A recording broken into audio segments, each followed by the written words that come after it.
Greetings from American Exception. I'm Aaron Good, and here around the 50th anniversary of the Watergate arrests, we are rejoined by two luminaries, both brilliant men who have very deep connections to actual major events surrounding the conspiratorial mess that we collectively refer to as Watergate.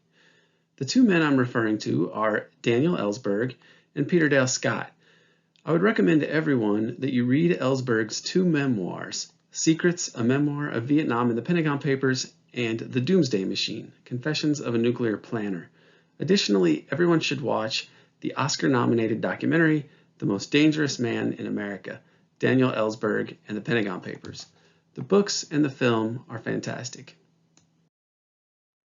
To give a very truncated summary, Daniel Ellsberg was a Cold War prodigy who graduated at the top of his class at Harvard before working in the national security state with a very high security clearance at the Pentagon and at RAND. Ellsberg had extended stints in Vietnam, where he worked under legendary covert operator General Edward Lansdale, and in Washington under Robert McNamara. Among other things, he worked on the Cuban Missile Crisis, and he was there in the Pentagon to deliver the early reports to McNamara regarding the fateful Second Tonkin Gulf incident. In the latter years of the LBJ administration, Ellsberg turned against the war in Vietnam and wanted to try to bring it to a close from his position on the inside. He conferred with RFK on the issue and would likely have been the point man on Vietnam in an RFK administration, but as we know, it was not meant to be. Eventually, Ellsberg would work on a RAND study commissioned by Robert McNamara behind LBJ's back on how the U.S. got into the Vietnam War. On past episodes with Jim DiEugenio and maybe David Talbot, I've speculated that this study may have been the project that JFK mentioned to James Forrestal right before he left for Dallas, a big review that JFK said would lay out exactly how the U.S. got into the terrible mess in Vietnam, which JFK planned to extricate the U.S. from in his second term, as Ellsberg points out in today's discussion. The Pentagon Papers, as incomplete and incoherent as they were, nevertheless demonstrated that civilian and military leaders had been deceiving the public and even themselves about Vietnam, basically going back to the Truman administration. So in 1971, after trying to unsuccessfully get Congress to publicly debate the Pentagon Papers and thereby perhaps bring the deadly war to a close, Ellsberg began leaking the Pentagon Papers to journalists at places like the New York Times and the Washington Post. They were eventually read into the congressional record by Alaska Senator Mike Gravel. Richard Nixon authorized his so-called Plumbers unit with E. Howard Hunt and G. Gordon Liddy to break into Ellsberg's psychiatrist's office to look for dirt to discredit him in the media. Hunt was also given an assignment to, quote, permanently incapacitate Ellsberg on the steps of the Capitol using some of Hunt's tough Cuban friends. Happily, Hunt bungled this, like he bungled a lot of things, and the worst damage they were able to inflict was upon Dr. Fielding's innocent file cabinet. However, Ellsberg was eventually charged under the Espionage Act and was thus facing a huge prison sentence. His trial had begun, and people like John Kenneth Galbraith testified on Ellsberg's behalf. As an expert on Laos and Vietnam, Peter Dale Scott was called to testify, but had to request a rain check because of his UC Berkeley teaching schedule. Before Peter could add his testimony, the case was dismissed, owing to the gross misconduct of the Nixon administration. And yet somehow, the war went on for another 4 years after the release of the papers. Around this same time, as American Exception listeners know, Peter Dale Scott had been doing groundbreaking research on the very explosive issue of the CIA's involvement in Southeast Asian heroin traffic. He wrote a big article on the subject and mailed it to Ramparts magazine, but unfortunately, the CIA apparently intercepted the article, and Peter didn't see it again for 50 years until I found it online after the CIA posted it on its website, along with some cover sheets featuring redactions, but enough still there to see that it was discussed at the deputy director's morning meeting. Shortly afterward, Peter got a similar article published in Earth magazine, 1972, after never hearing back from Ramparts. The article was accompanied by a poem on the subject by Allen Ginsberg called CIA Dope Calypso. This drug angle is very relevant to many enduring mysteries of Watergate and the Nixon administration. To try and summarize this perfectly is impossible, but basically Nixon's rise was aided by, among other things, his connections to the so-called China lobby of the Kuomintang nationalists in Taiwan. These parties were deeply involved in the Southeast Asian heroin traffic, and thus when Nixon launched the war on drugs, he was, knowingly or unknowingly, antagonizing some of his top backers as well as the CIA Old Boy network that had established the post-war Golden Triangle heroin traffic, with help from British and American spies financed in part by Wall Street elites. As Peter Dale Scott would go on to flesh out over decades, this even predated the creation of the CIA through a strange outfit known as the World Commerce Corporation. So when Nixon declared his war on drugs and tried to establish a new agency to replace the BNDD, the Bureau of Narcotics and Dangerous Drugs, using people like E. Howard Hunt to recruit Cubans and other characters for this new Nixon-controlled agency, it undoubtedly set off shockwaves of fear and paranoia in powerful circles, impacting the way that Watergate unfolded in ways that we can't clearly surmise to this day. Peter's work on this angle and on other aspects of Watergate, all of it is very astounding when you look at it in sum. He greatly influenced my treatment of Watergate in American Exception, Empire in the Deep State, and my book does come up during this discussion. We have an extensive, wide-ranging, and ongoing oral history series with Peter Dale Scott at the American Exception podcast. I would recommend that people with an interest in these subjects check out Peter's books. Coming to Jakarta is probably his most acclaimed work of poetry, and I would say that a great entry point for his work in history and politics is The Road to 9/11, Wealth, Empire, and the Future of America. I hope that was a helpful introduction. Now let's hear this discussion with Daniel Ellsberg and Peter Dale Scott around the 50th anniversary of the Watergate arrests.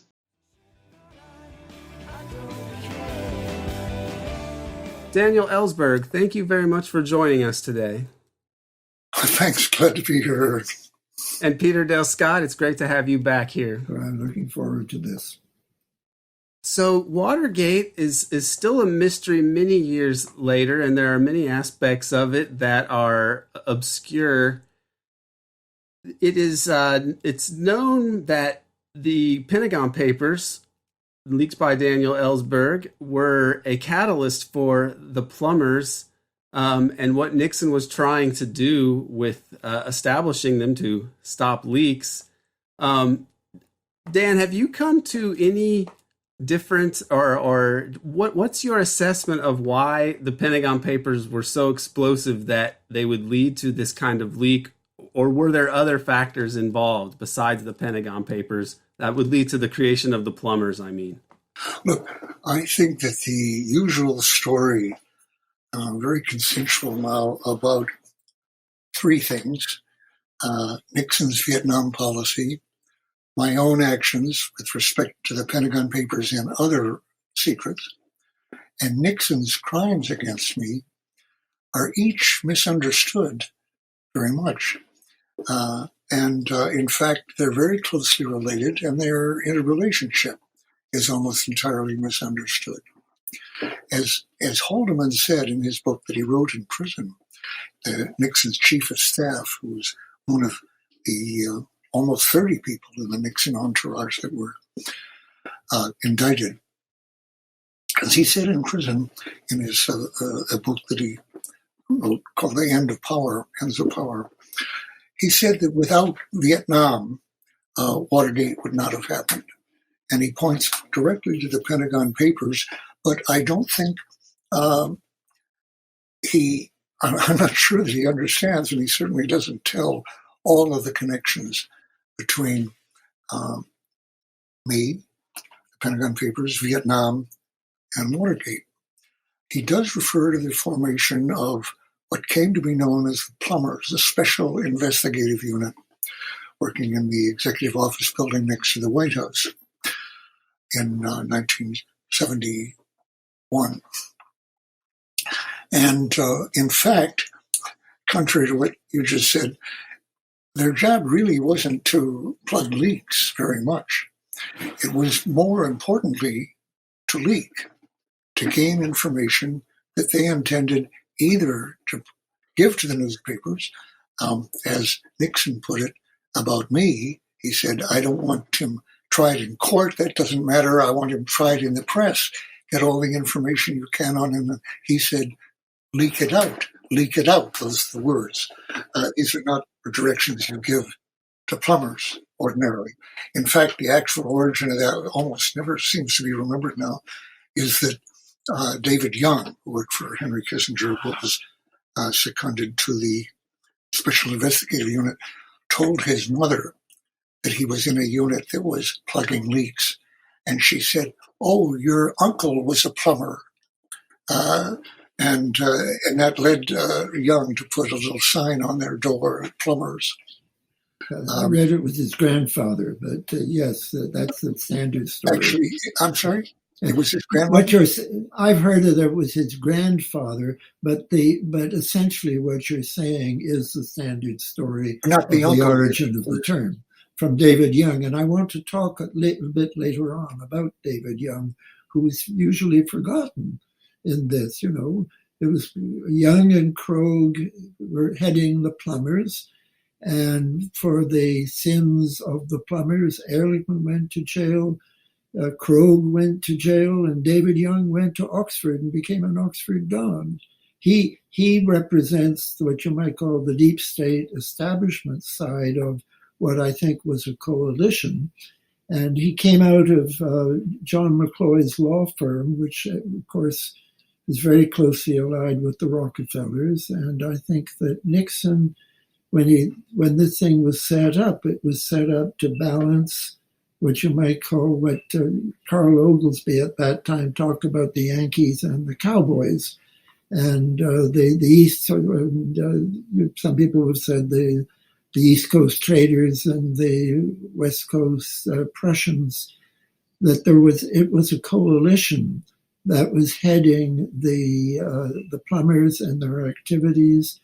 And Young was clever enough to get Krogh to sign the order for the break-in at Dan Ellsberg's psychologist's office. So that way we think about Krogh, and he went to jail, and Young made a deal where he became a cooperating witness and was not touched. Just like its boss, Kissinger, was not touched for any of the crimes of the Nixon administration. That's right, but I must say my impression is that Young got himself off, as you say, by cooperating with the FBI. There's the story of that on the record is actually almost funny. I'm not aware that Young particularly pressed that burglary on Krogh. I think Hunt suggested in the first place, and having noticed that I had a psychoanalyst and that he had refused in the FBI reports to talk to the FBI, and that Hunt had first suggested this, possibly to Coulson, by the way, that gets into this. But anyway, he suggested it, and Krogh and Young, I don't think, had to be persuaded too hard. Krogh was worried about the possibility they might be caught. He was more nervous about it. But when they gave a memo to the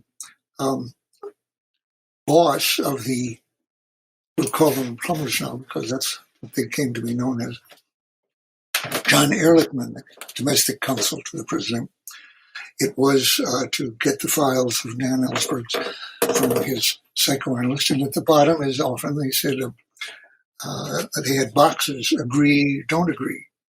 And Ehrlichman had written on this, agree, check that box, on your assurance that this is a paraphrase, that the White House will not be revealed, as connected. I think this word was on conditions it is not traceable. That what? That it is not traceable. And Yeah, in okay. fact, Yeah. what they did, this is, I think, is very relevant here to point out that they did everything they could to make sure that it was traceable. Hunt took a picture of Liddy in front of Fielding's office with Fielding's name, with the license of his car, and the inside of the office. Yeah. Okay. Did you know, by the way, Dan, that the filing cabinet that they broke into that contained your file is now on display at the Smithsonian in Washington? Yes, I've known they've had it for a long time, and occasionally they have displays of it. I just learned that today. Okay, so Ehrlichman said on your assurance, whatever, that it is not traceable. So when Watergate broke, then when the investigation started at some point in there, Ehrlichman asked Young to check the files and see if there was anything very incriminating, and in there, that they hadn't yet shredded. So Young brought to him this piece of paper with JDE, I think it is, JE anyway, initials on your assurance that it is not traceable. And so Ehrlichman said, I'll keep this. He said, it looks a little too something like incriminating. It looks possibly incriminating. And he thereupon, or it might even have been at the same moment or later, clipped off the handwriting by John Ehrlichman at the bottom of this document with a nail scissors. So it was rather ragged edge there. And when it came out in the Watergate files later, files the committee, they mentioned the point that a comment is made on the fact that someone seems to have clipped something off this. But the interesting exchange that I remember closely, but I paraphrase, is this, that Ehrlichman said, this looks a little too incriminating. And Young says, well, there might be a copy. And Ehrlichman says, we'll just have to take our chances on that. Well, Young had a copy. He had made a copy, and that was his major bargaining tool with prosecutors to reveal that, because that was a key thing then in the prosecution later of Ehrlichman on this, of his boss. And then, so Young got off from, I believe he testified on this, but he got off from being indicted for this revelation, which was quite critical. Young then went to England, to Oxford, and for years thereafter, no one could communicate with him except through his Don, who always refused any contact. There was no interview in all this time, from then till now. There was no interview of David Young, who was actually in effective charge of the Plumbers operations against me and others, because Krogh was the nominal head of them, but he was more involved in, quote, drug matters, especially in Southeast Asia. Spent a lot of his time on that. And there was another guy sitting in the room with the special investigative unit named Walter Minnick, who was working on that full time. Oh, yeah. And what I've learned more recently is that Hunt was more involved in that than I've learned in the last week looking at this. Minnick was also working on drugs. That's what he said. Yes, Minnick was working full time on drugs. And he was another mystery man. He was the name that you saw every now and then, but should have been high profile in the hearings, and like Young wasn't.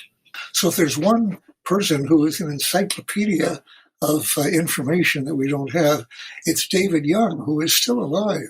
And Krogh told me before he died that he was in touch with Young, and that Young was back in the country from Oxford. I always wanted to talk to him, but he's simply not contributed, and had been asked to contribute in any way ever since then. We've gotten off here now. Why in fact was Nixon ordering or directing, or Ehrlichman under him or quoting him, crimes against me, which were critical in the end to finding out further crimes as they pursued these, and then critical to the impeachment proceedings, which led to Nixon's resignation. Why did Kissinger call me the most dangerous man in America? I've almost never been asked that question, and no one else almost seems to have asked it. Why? What were they afraid of? The Pentagon Papers were out. They ended in 1968, before Nixon came into office. They didn't incriminate Nixon. They did have a lot about Eisenhower when he had been vice president. But I think Nixon's name hardly arises in that context. Arguably, it was helpful to Nixon because it was dirt on the Democrats, really. Yes. So as Kissinger's first reaction on Sunday, June 13th, when the Pentagon Papers began to be published in the New York Times, his reaction, it helps us a little bit because it shows that this is a Democrats' war and that they're responsible for it. And indeed, that's what it does do. And it was a major immediate factor in my mind in copying them and giving them the so-called Pentagon Papers, what we generally call it the McNamara Study, and what its official title was, I think, History of U.S. Decision-Making in Vietnam from 1945 to 1968, was a 7,000-page, 47-volume study done at the direction of Secretary of Defense Robert McNamara in the Pentagon, which I copied in 1969, starting on October 1st, 1969, and gave in sections to the Senate Foreign Relations Committee, Senator Fulbright, and on the understanding that he was going to hold hearings on these, which seemed necessary because I know that documents are far from telling the whole story on almost anything. They're written for a variety of purposes, but not simply to tell the full truth about what's going on. And I felt what was necessary were congressional hearings that would call the people who had written the memos or who had received the memos, who had actually drafted them, not just signed them, and ask them, well, why was this written, what came of it, and so forth, which would reveal a lot more than the written documents actually conveyed, and probably in some cases very different.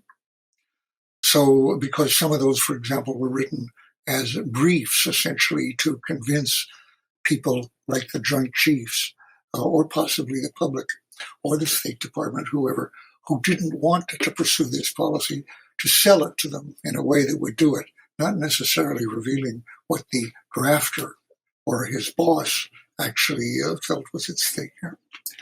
In fact, they gave, I knew, a very mistaken impression of my boss in the Pentagon in 64, 65, John McNaughton, former Harvard professor, now Assistant Secretary of Defense for International Security Affairs.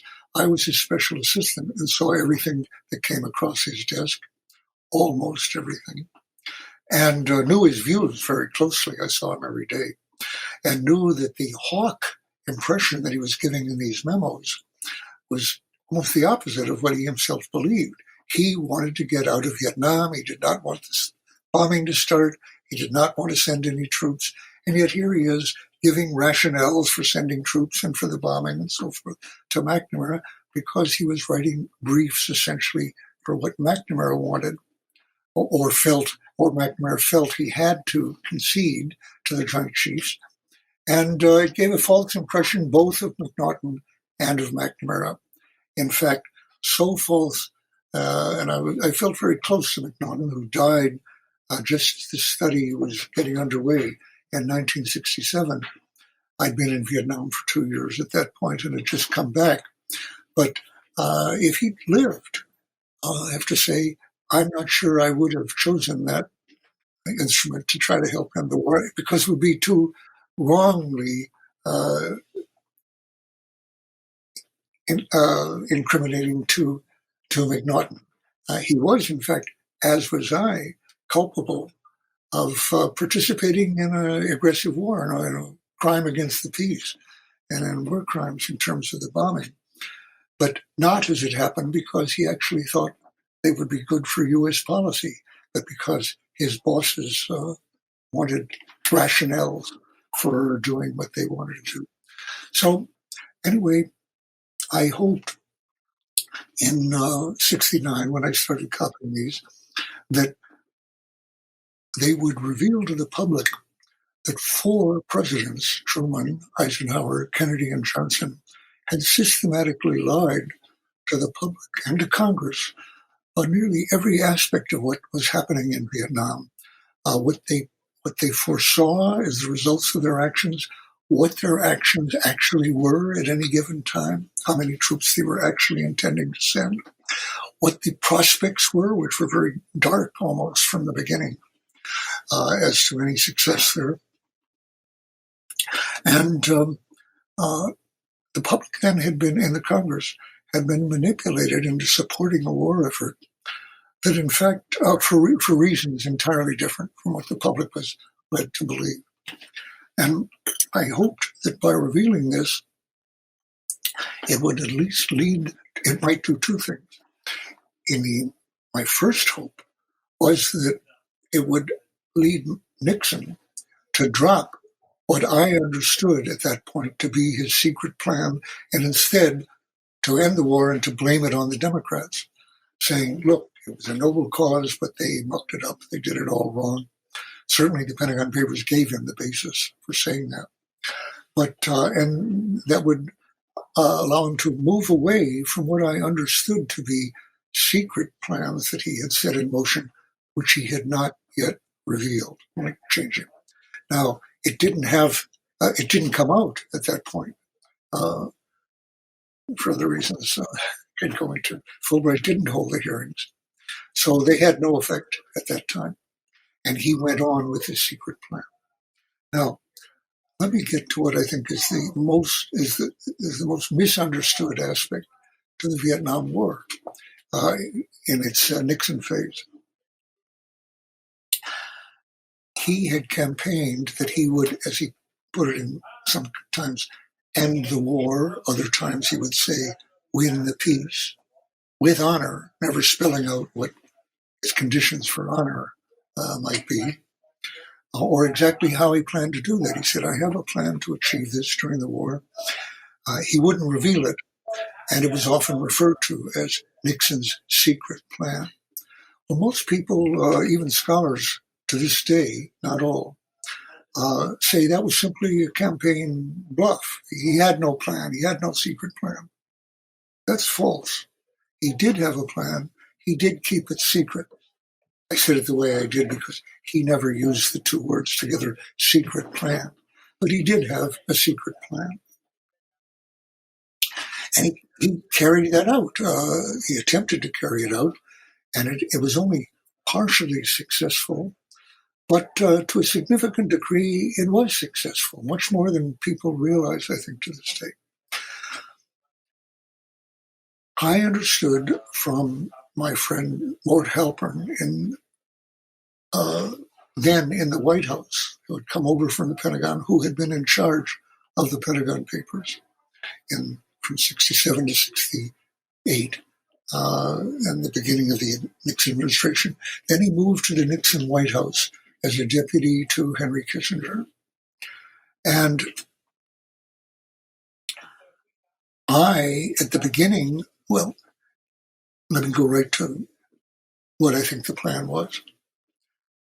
Based on what Lord Halpern told me, and to some extent on what my friend John Paul Vann, official in Vietnam and a close friend of mine, also told me, basically those 2 sources. I concluded, and I understood, that Nixon did not mean to end the war or win the peace, that he did not really have peace in mind except in the most hopeful possibility. He meant to end U.S. ground involvement gradually, or if the North Vietnamese proved to be very cooperative fast, that he meant to get U.S. troops out of there in his first term. In fact, it turns out he hoped that he would achieve a deal where they got out even much faster than that in the first year or so. That didn't happen. But in his first term, they would be out, but that a pro-American, anti-communist regime, essentially our puppet regime, would remain in power through his second term without U.S. troops. How was that possible? I would have said impossible at the time, politically and militarily. And actually, it turned out to be possible at the cost of 21,000 American troops, and no doubt much more than 10 times more than that in Vietnamese terms. I don't know exactly the casualties in Vietnam in those years, very high. But that was a price both in U.S. and certainly Vietnamese terms that Kissinger and Nixon were very willing to pay for their strategy. Okay. How were they then to keep Thieu or someone like Thieu would come initially to power through a coup and then through rigged elections in office in Saigon, which would remain Saigon, not Ho Chi Minh City, in a divided Vietnam, that is, South Vietnam, not united with North Vietnam, for 8 years without U.S. troops that whole time? And the answer was twofold.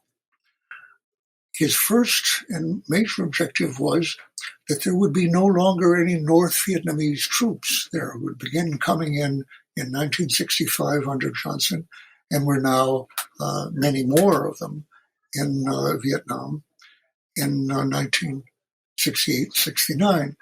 Get them out of Vietnam, back to the north, out of South Vietnam, as U.S. troops came out, a mutual withdrawal. And that would be induced, he thought, by threats to North Vietnam that if they did not meet these terms of mutual withdrawal of troops, he would resume the bombing of North Vietnam that Johnson had stopped just before the election. And it would be much larger than before, including probably the use of nuclear weapons. And he was making threats through the Russians and then directly to the Vietnamese in negotiations of the use of nuclear weapons, starting, it turns out, in the spring of 1969. I didn't know that at the time, but I did feel that if he was refusing to allow the unification of Vietnam under communist or coalition control, and was intending to keep a lot of troops there most of the first term, that would lead, I felt, to a North Vietnamese offensive again, or which I felt was rather likely to lead to nuclear weapons, both in the North and possibly even against China. And actually, pretty much that did occur. If Nixon and Kissinger's threats had any influence, their basic aim was at the most to prevent, was at the least to prevent another North Vietnamese offensive like that in the Tet Offensive in 1968 from happening, especially in Nixon's first term, preferably ever. And in fact, there was an offensive in 1972, the next election. So in that sense, their threats had totally failed to prevent that. They had also failed to get the North Vietnamese ever to agree to mutual withdrawal, and they never did agree to that. So the North troops stayed at high level in South Vietnam until the end of the war in 1975. So he failed at that. However, Thieu did stay in office even longer than Nixon, as it worked out. I think that I believe that without Watergate removing Nixon from office, Pew would have remained in power through 76 and possibly under the next president much longer. And that brings in the final element of the strategy. Although the U.S. troops would get out and thus U.S. casualties would go down almost to zero, U.S. air would remain for those 8 years and could be renewed by the next president. In other words, Nixon hoped to turn the conflict into one where Pew and other anti-communist, pro-American commanders, would remain in power in the cities, which had most of the population by that time in the coastal areas of Vietnam, conceding most of the countryside to communist control, the less populated part of the country, but larger in territory. That's why, with that concession, Nixon didn't think of this as a complete victory, but as one that involved a good deal of concession on his part, not reasonable. But that the U.S. representatives basically could maintain power cheaply from the point of view of the Americans, without American casualties, without most of the money involved in paying the troops, with U.S. air. And this exactly the situation we did achieve in Afghanistan after Obama had withdrawn most of the troops. And from then on, over most of a 20-year period, we were holding on to the major cities of Afghanistan without the use of U.S. troops, essentially, but with U.S. air and drones. We had Libya and Syria, where air was essentially 100% of what we did. Yeah, now, this is corresponds very closely, not coincidentally, with a doctrine, a supposed doctrine that Nixon announced in 1969, which he wanted to be called the Nixon Doctrine, and which was pretty much. I'm not aware that people have in mind any example of its being put into practice, although Afghanistan would be a perfect one, where the ground troops on our side of a conflict are provided by locals. The French call them, when they're colonial operation, indigènes, people, indigenous people who live there, or at any rate by people other than Americans. And we would supply the air power and the money, which might or might not, and in all these cases not, prove to be totally victorious, to be rolled back the other side, but would hold on in what amounted to a stalemated war to the major cities, so that, among other things, and very prominently, no one could say the president had lost the war. They might say that, as in Afghanistan, that we didn't win the war. This is before we pulled out now. We didn't win the war. We weren't winning the war. We weren't going to win the war, but we weren't losing it either. We controlled Kabul in Afghanistan, a few other cities, Kandahar, and so forth. Well, in South Vietnam, by the way, it was much more urbanized than Afghanistan ever was, and most of the population was in the coastal area and in the major cities that he planned to control. So I think what even I, studying this for half a century, didn't quite notice until much later, that the policy that I understood him to be following was the Nixon policy for Vietnam. When he mentioned it in a news conference in '69, I think it was presented, and almost everybody took it as something to be followed after Vietnam. We're not going to do this again, that is, commit huge numbers of ground troops, especially in Asia or in the underdeveloped world.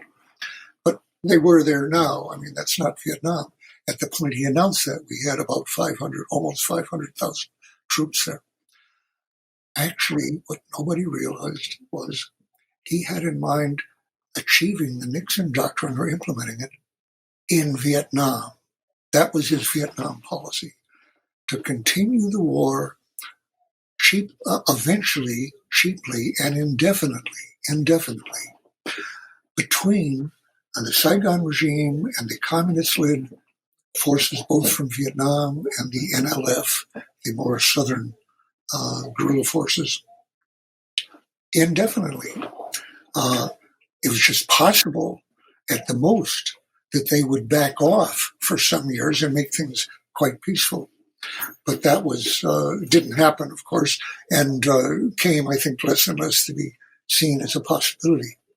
But it would be a war in which the armed forces of Vietnam, so-called our puppet forces that we were paying, equipping, paying for their training, and providing with all of their armaments. ARVN, they were called Army of the Republic of Vietnam,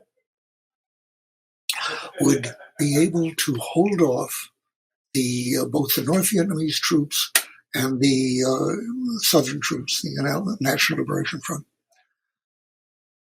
from taking any of the cities, from making Saigon Ho Chi Minh City, with the help of U.S. air. By the time of 72, actually, we had made the Vietnamese air into what was called the third largest air force in the world in terms of numbers, largely helicopters and small planes and so forth. So it wasn't really like a Russian air force or a U.S., but very large. That was not true under Johnson.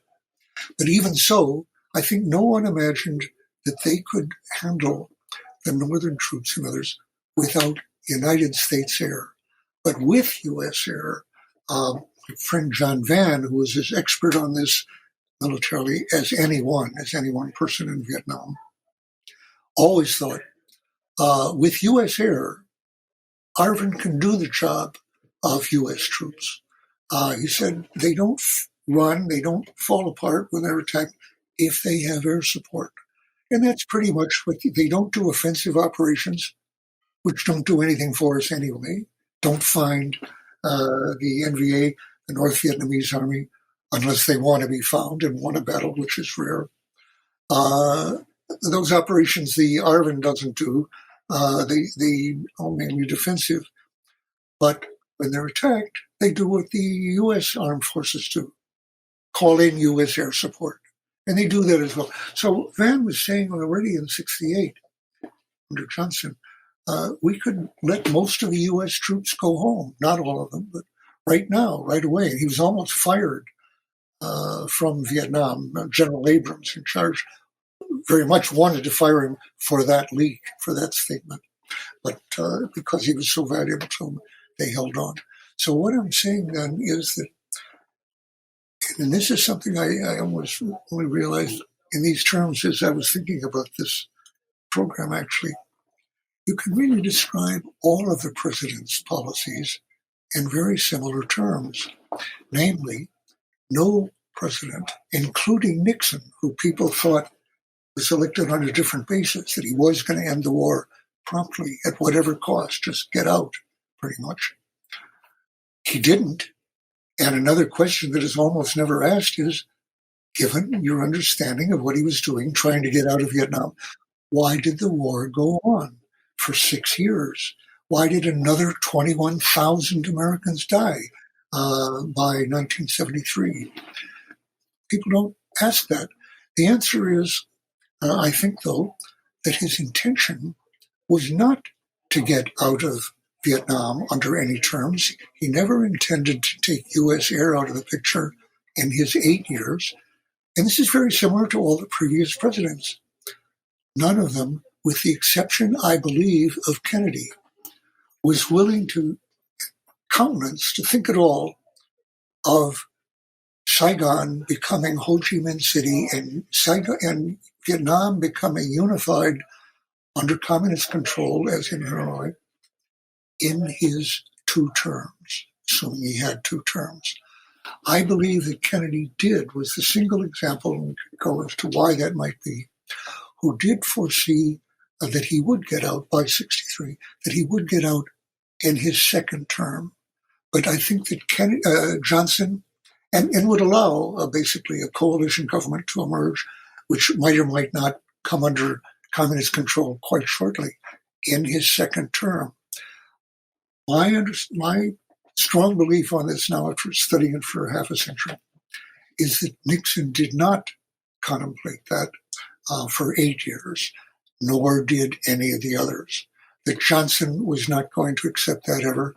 And of course, each of them pursued a course, keeping in Vietnam as cheaply as he could, pretty much, without any real prospect of defeating the communists totally, that is, of establishing Saigon control over every part of Vietnam with the NLF, the National Liberation Front, the guerrilla forces, putting down their weapons or even joining army with the North Vietnamese troops going home and so forth.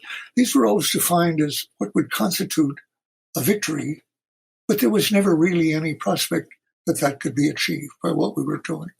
So, and that was true from Truman on, where the French did the fighting, and then Eisenhower, where Vietnamese troops with U.S. advisors, not too prominently at the beginning, would do the fighting, and with only, without even any air support, but with our support, they held on to it.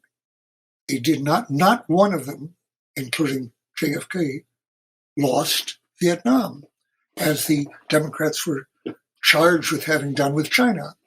And they didn't lose Vietnam. That was the major objective. They succeeded.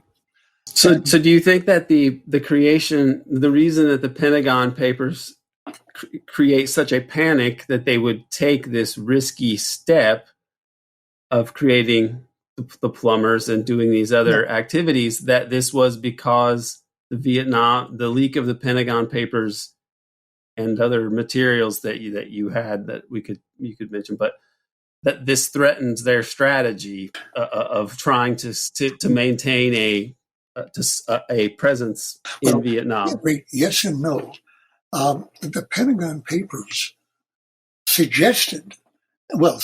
that 4 presidents had pursued such a strategy without ever hinting to the public that each of them was essentially pursuing a stalemate strategy that had almost no prospect of winning, and until Johnson, really at fairly low cost in U.S. lives or money. And that might suggest that Nixon was following in their footsteps, but it certainly didn't prove it. And in fact, he was saying the opposite, that he was going to end the war. And no one could imagine a way of ending the war that did not amount to accepting the major Hanoi terms, which were at a minimum departure of U.S. military involvement entirely, meaning both ground troops and air, just the U.S. out of the conflict, and at least a coalition government in which they were represented. And they came to insist, and in which Thieu was not represented. There would be people other than communists, non-communists, even perhaps people from the current government regime, but not Thieu or people close to him. Okay, so why were they panicked by the Pentagon Papers? They were not. The Pentagon Papers really gave them more than it took. It did plant things on the Democrats. It was embarrassing to the Democrats. In fact, Nixon wanted there to be hearings in Congress on the Pentagon Papers and tried to achieve that, as I did, because he thought it would be far more embarrassing to the Democrats than anything else. Nixon, however, understood within several weeks of the Pentagon Papers coming out that I had other documents, some of them from Nixon. And Nixon's White House, which meant to them, somebody was feeding me other documents from the Nixon administration. They didn't know what. It could be anything. And specifically, it could be these secret plans, which were known to very few people in the White House, but were known to a handful of people working for Kissinger and Nixon, Most people in the Pentagon did not know of these plans or CIA, but I might, in particular because as of 1970, four people in the NSC staff, plus Mort Halpern, who was then a consultant, all resigned over Cambodia. And they could have taken with them documents and either shared them with me or given them themselves on his secret plan, which, as I say, was more like the others, in particular Johnson, than the public realized, but certainly the public would not have supported in 69 or 70 or 71, because they were based on nuclear threats and just threats of enlargement. And the nuclear threats were not carried out, although they were discussed seriously in 72 in particular with the offensive. But the escalations were carried out in Laos and Cambodia, and those had been foreseen and threatened as early as 1969. So this was a plan, a strategy, aims and means, the means of threats, that was very secretly held, had to be covered up. I threatened the secrecy of that plan. And if it became known publicly, it would almost surely have been repudiated, even by many Republicans, as well as Democrats. And so it had to be kept secret if you were carrying it out. From that point of view, I was a national security threat in the sense that I threatened his military, diplomatic, threatening policy in Vietnam. And as Egil Krogh said, the nominal chief of the Plumbers, when he pled guilty, I saw in the White House the president's freedom to carry out his plan, whatever it was, as the essence of national security. And I was threatening that freedom because by exposing it, I was going to make it almost infeasible to carry that out. And he wouldn't achieve his goal. Moreover, so I had to be stopped from other revelations. In other words, I think the criminal acts against me had almost nothing to do really, with the Pentagon Papers themselves. They were out, they spoke for themselves. Even discrediting me did nothing other than perhaps discourage other people. But I was already on trial, facing 115 years in prison. So there was a good deal of discouragement out there already from following my example. So, Aaron, you suggested that it was the Pentagon Papers that led to the creation of the Plumbers. I don't know. No, precisely not. I was going to say that the prospect of putting out other secrets. Hunt goes into action on behalf of the White House as early as April 1971. The papers weren't released until June. And what he does in April, I think, is very relevant to the story that we're going to try and lay out here. He goes to Miami and gets back in touch with Cubans that he had known from the Bay of Pigs and tells them that there's going to be jobs for them working for the White House.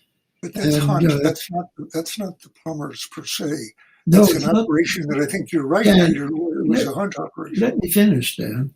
I think that what Nixon also wanted, quite independently, I mean, I'm not disputing a word of what you said, but in addition, Nixon knew that he had issues with the CIA, and he did not like depending on the CIA for intelligence. He wanted slowly but surely to develop his own intelligence force that would be responsible to the White House, which is the kind of way that Nixon thought. And to take a very long view of it, something like that eventually happened with the creation of the Drug Enforcement Administration. And that is why the fact that so many of these people connected with the Plumbers, Krogh, Liddy, etc., that they were involved in narcotics already. I think Nixon's vision was, I will develop something that has the nominal purpose of being an intelligence network on drugs, but will be my network. And that was created. It was, I mean, the timing was fortunate for them in terms of Dan and the Pentagon Papers, because they had started things just 3 months earlier, but it did start before the Pentagon Papers were released. I just wanted to get that in. And I'd just like to say, in support of what Dan was saying, that what he was saying about Nixon's strategy for Vietnam was also his strategy for Laos. Laos, a very peaceful country that should not have been on anybody's highways, but the Joint Chiefs had wanted to put 60,000 troops in there in 1961. And it's quite obvious that the reason they wanted that was that China would not have tolerated that, and it would have been a chance, therefore, to get involved in a shooting war with China, which they wanted to resolve with nuclear weapons. Well, that was a shadow that continued. The amount of bombs dropped on this peaceful country of Laos is comparable to what was dropped in Europe in the whole of World War II, and with an army that was not able to do anything, essentially, except, again, hold the cities, of which there are very few in Laos. There are two, really. Luang Prabang, there are two capitals, and that's about it for cities, except for very small regional towns. I just want to get that in. Kennedy, I think what you've said, Peter, is very relevant to the Joint Chiefs' position on this whole operation. In fact, I suspect, and this is a suspicion, that the reason for wanting to do this enormous operation in Vietnam, which they were proposing to begin with to some extent in 61, but especially from 64 on, before the election, this is a speculation of mine, was with the idea of getting into a war with China, which would be conducted with nuclear weapons and which would finish the Chinese communist problem one way or another. I think they wanted war with China, which Johnson very definitely did not want, and Kennedy did not want. So they were posing, as you said, as early as 61, going into Laos, and that was very hard to rationalize, except as a way of getting into war with China. Again, Kennedy, A, did not want, and B, didn't want to use nuclear weapons in that connection. So we agree on that. But that has to do with the Joint Chiefs. This outlines the suspicion that, it was a very paranoid presidency at a very paranoid period in American history. Nixon psychologically was paranoid, but just about everybody in Washington was paranoid in that period, I think. And the Joint Chiefs in particular were very paranoid about what Nixon was planning. So you end up with the Radford incident, where the Pentagon actually recruits somebody to spy on Kissinger and get his garbage, his wastebasket material back to the Pentagon. If I can jump in here just to sort of as a segue to this, and then you can continue.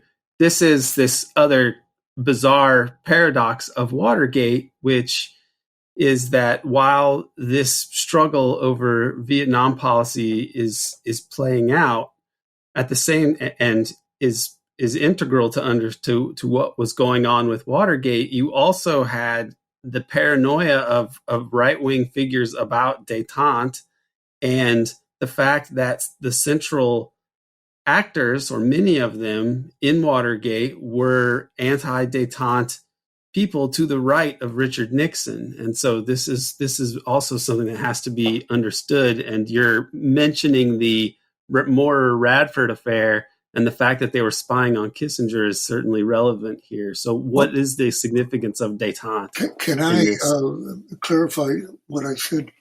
When I said I think the Joint Chiefs were interested in almost throughout in the possibility, certainly in the Johnson era, of a nuclear war against China.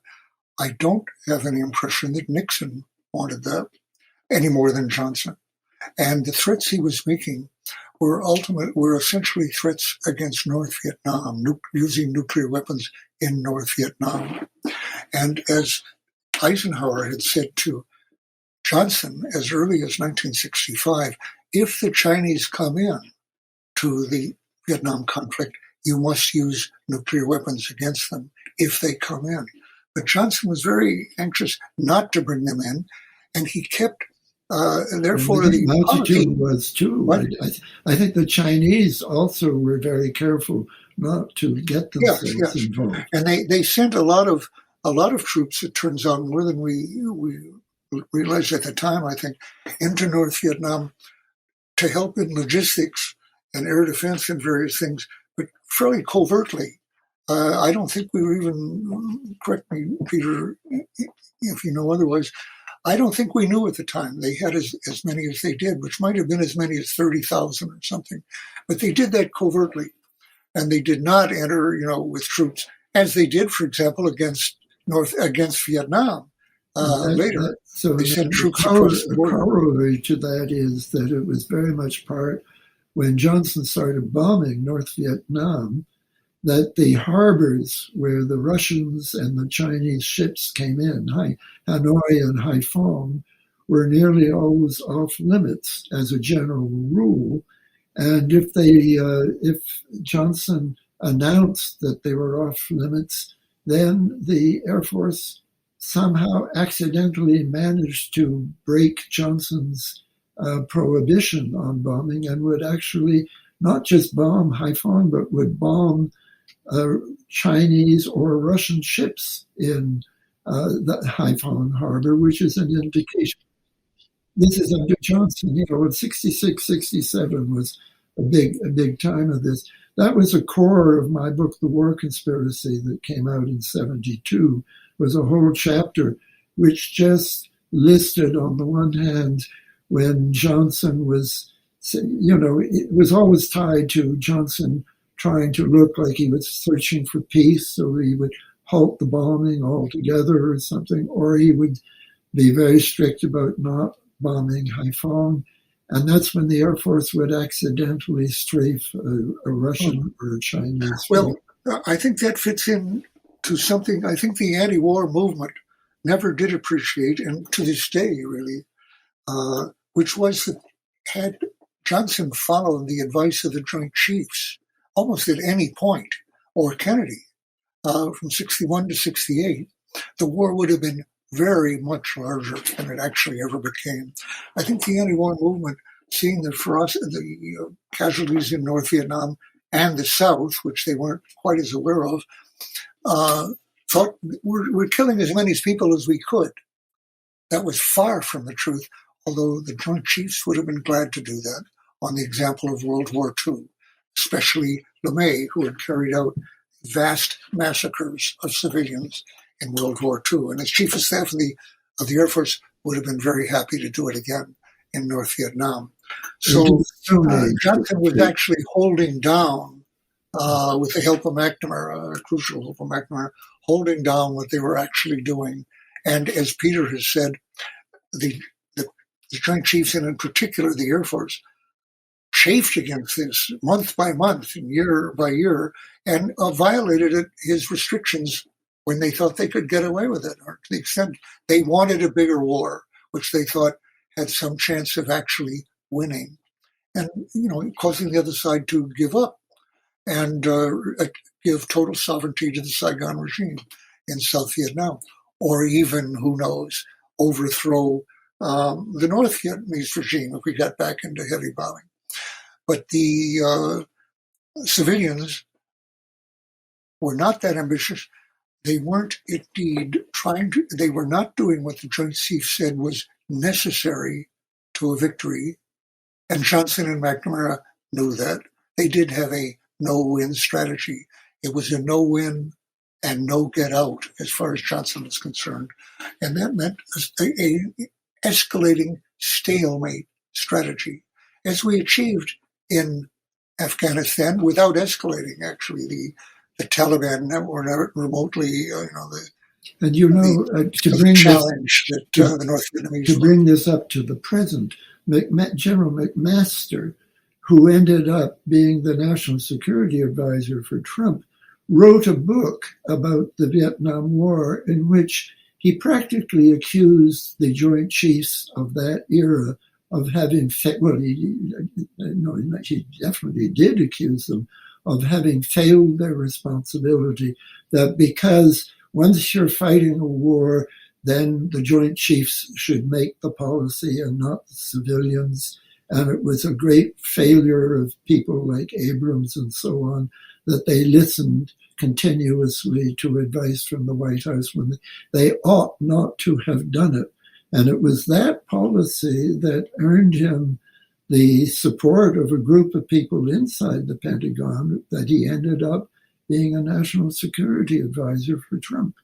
So it's very ironic that Trump is the one president, I've said this before, where we didn't invade some foreign country that had done nothing to us. And that is a pretty outstanding achievement when you look at the list of all these other presidents, many of whom, like Obama, were well-meaning, but ended up supporting operations like Libya or the escalation in Afghanistan, which have given America such a bad reputation in the rest of the world.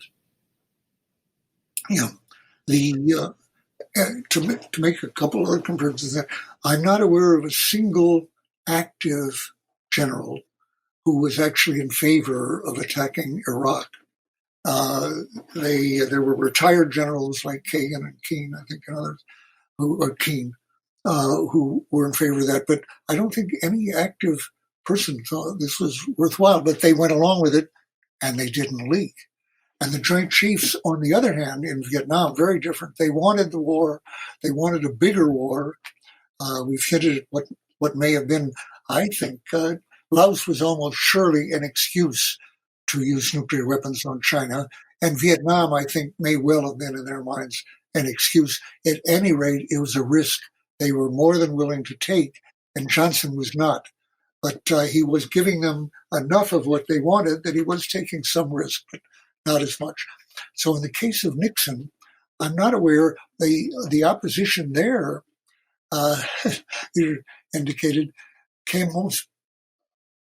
was similar in that sense that the Joint Chiefs did not want to see détente. In effect, they did not want to see agreements that might threaten the arms budget, either with Russia or China. And Nixon was giving them both. And therefore, their policy of détente was anathema to many people, certainly in the JCS, and I think some in CIA, and Peter knows more about that than I do. But undoubtedly, some people in CIA were also very against that. McCord, for one, I was just reading, very opposed to that. And McCord was extremely right-wing. I don't think McCord is not a typical CIA officer. He was from the security office, and he was from inside the Office of Security. He was the Security Research Service. And Hunt was from there too, and I think that's probably relevant. And Howard Hunt was also from the SRS, the Security Research Service. And the boss there, Paul Gaynor, he's a bit like Angleton. Both Angleton was more of a spy against this. He was in counterintelligence, looking for moles. So that really meant, from the point of view of the average CIA officer, he was someone spying on the CIA to make sure that it hadn't been penetrated. Office of Security is a bit different. They just want to make sure that there isn't somebody who's threatening the security of the CIA. But they were very right-wing. Hunt and McCord essentially shared a kind of right-wing philosophy, which I think was probably quite, well, I mean, I don't know, but I've seen other examples of it from the Office of Security and from the counterintelligence staff. And whereas people like Helms and the people who were running the agency, I think, were more part of what you might call the deep state general philosophy of, coexistence coexistence with the Soviet Union had become, there was a debate right after the war that maybe we should have rollback and undo, liberate Eastern Europe and so on. No, I think most of them wanted a stable system, which they already had. And I think that Hunt and McCord did not like that stable system, but I don't think they spoke for the whole of the CIA in this. What I'm saying was that the crimes against me, which figured considerably in facing Nixon with impeachment and led to his resignation, and thus made it possible to end the war, basically. We'll come back to that. But all of those were directed not because I had released the Pentagon Papers, but because they knew I had other documents on Nixon that might reveal the Nixon secret plans on that. And the Plumbers, I think, were formed looking at exact date of when they were doing it, especially when they learned from Senator Mathias, a Republican, but a liberal Republican from Maryland, informed them on the day the Pentagon Papers began to be published that he had top secret documents from me that were from Nixon's National Security Council. He didn't tell them what they were, which I think was also crucial to their effect. They feared that it could be anything. The secret threats of '69 against Hanoi, against the Hanoi regime, and their plans for escalation, mining Haiphong, possibly going into Laos and Cambodia, possibly invading at least the southern part of North Vietnam. And it was at that point when they realized that Mathias had these documents. They didn't know what they were at that point, that they formed this group, which had a number of missions given to it, including pinning the Diem assassination on Kennedy through forged documents if necessary, interviewing Ted Kennedy, or rather people who might know about Chappaquiddick. He still thought of Ted Kennedy as his major rival for '72. And Hunt was used in part, as Peter knows, to interview a guy who might have information on Kennedy, which he turned out not to have. They did various other they did a number of covert operations. No, but Dan, I'd like to talk about that. You're talking about Hunt's interview of a man called Clifton DeMott, who was supposed to know things about Chappaquiddick. And we know quite a lot about that. But the reason we know quite a lot about it, because that material was fed to Woodward and Bernstein, but not... It came from the Mullen Agency, where when Hunt retired, he nominally left the CIA. He didn't really leave the CIA. He went to an agency called the Mullen Agency that did PR for big corporations. A lot of the biggest, like the Howard Hughes Corporation, were actually corporations that also did business with the CIA, and that all became part of the Watergate story at a certain point. But we know that it was Hunt suggested to Mullen. Hunt told Colson came to Hunt and said, we want you to work for the White House on this. Hunt told Bennett, I will be working for the White House getting dirt on people. And it was Robert Bennett in the Mullen Agency who suggested to Hunt, well, you might want to interview Clifton DeMott. And at that point, Hunt said, yes, but I'll have to get a disguise. And so he got a voice-altering apparatus, and he got some kind of mustache or something, a facial disguise from the CIA, making sure that he had, if he got caught in it, he would be able to say, I'm doing this for the CIA.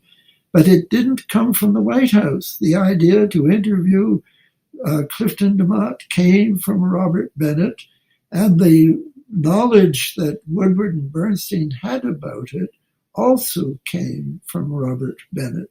So that's why I've always said that I think that we learned a great deal about the ex-FBI agent Gordon Liddy. You didn't hear anything, and you heard that eventually that. I'm careful on the dates here. I just want to hold to the fact that this is one of the first things that Hunt did on behalf of the White House, but he did it on a suggestion which came from the Mullen Agency, which is essentially a CIA cover agency, which was then leaked by the person who suggested it to Woodward and Bernstein. But Peter, isn't it clear that interviewing Clifton DeMott was for the purpose of helping Richard Nixon's reelection by undermining Ted Kennedy, as were the dealings with the ITT and Tita Beard and so forth? All of that had to do with hurting the and there were other cases with hurting the Democrats and helping Nixon. So they were not with the any objective of. I would be more convinced of that if Clifton DeMott had actually known something. But it turned out he knew nothing. So I don't think it was very helpful to Nixon.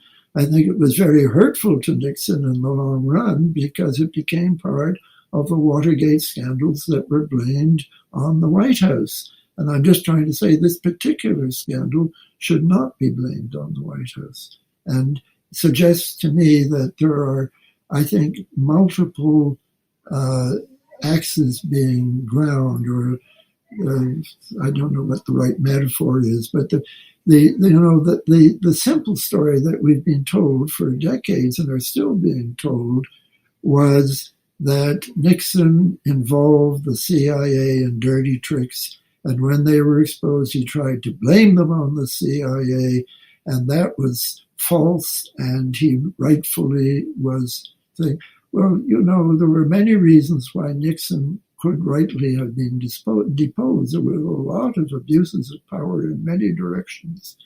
But that simple story, and so to sum it up, Nixon eventually had to resign, not because of the break-in, but because of the cover-up.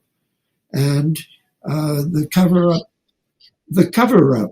particularly the smoking gun interview on June 23rd, when Nixon called in Haldeman and said, tell Helms this involves the Bay of Pigs thing, which Haldeman understood to be a reference to the Kennedy assassination. And I think if we want to go there, we could develop a lot of evidence that Nixon was indeed very worried about the Bay of Pigs thing. There had been a series of Jack Anderson columns that in 1969, which attracted the attention of the White House and generated memos.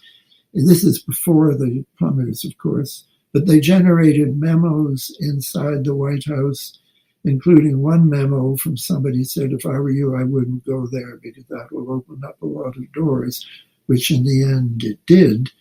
Well, Nixon essentially resigned because of his having told Haldeman to tell Helms to get Walters to go to Patrick Gray at the FBI and tell him to stop interviewing people for 15 days. People forget it was for 15 days. That wasn't in the papers at the time.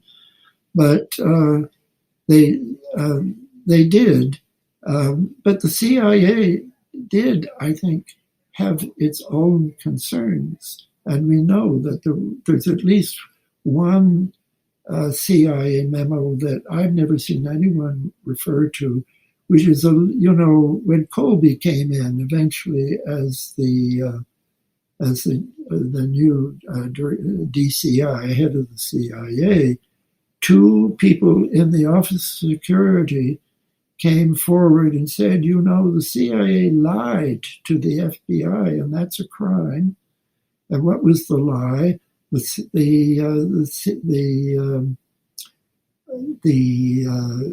White House the press had learned that very belatedly that there was a fire at McCord's house after McCord was arrested, when somebody called Pennington went in and helped McCord's wife burn a lot of documents which was McCord considered incriminating.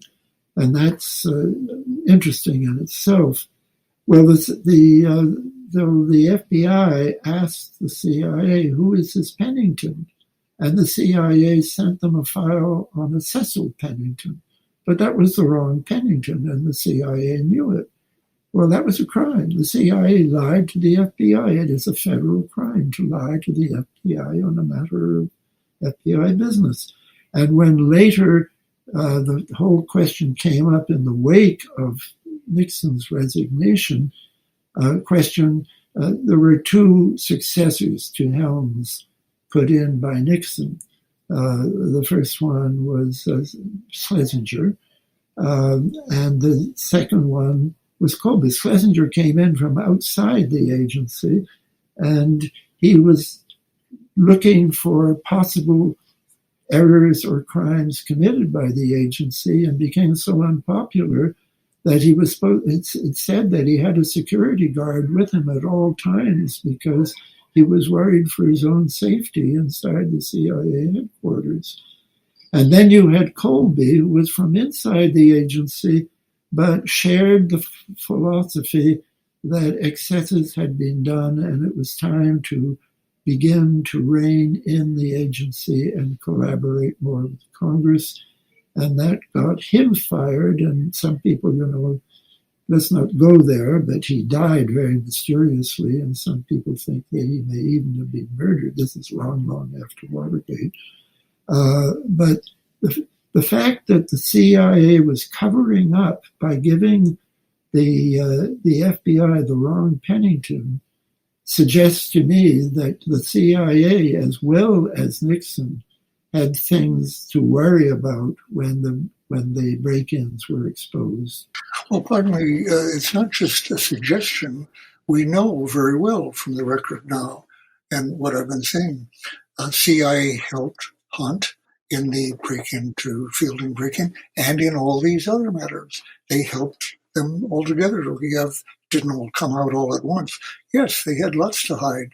And when the crimes of Watergate, or the break-in came out, the CIA was, on whatever else it felt, was very anxious to hide its own involvement in all of these things for obvious institutional reasons and personal individuals who would be personally incriminated by this. But should I make a distinction, Dan? Yes, the CIA had a lot to hide, but I've just, in the course of reading a book that presents the an FBI perspective on Watergate, written by a man called John O'Connor, who is, typical FBI material, or an Irish Catholic, went to a Catholic university.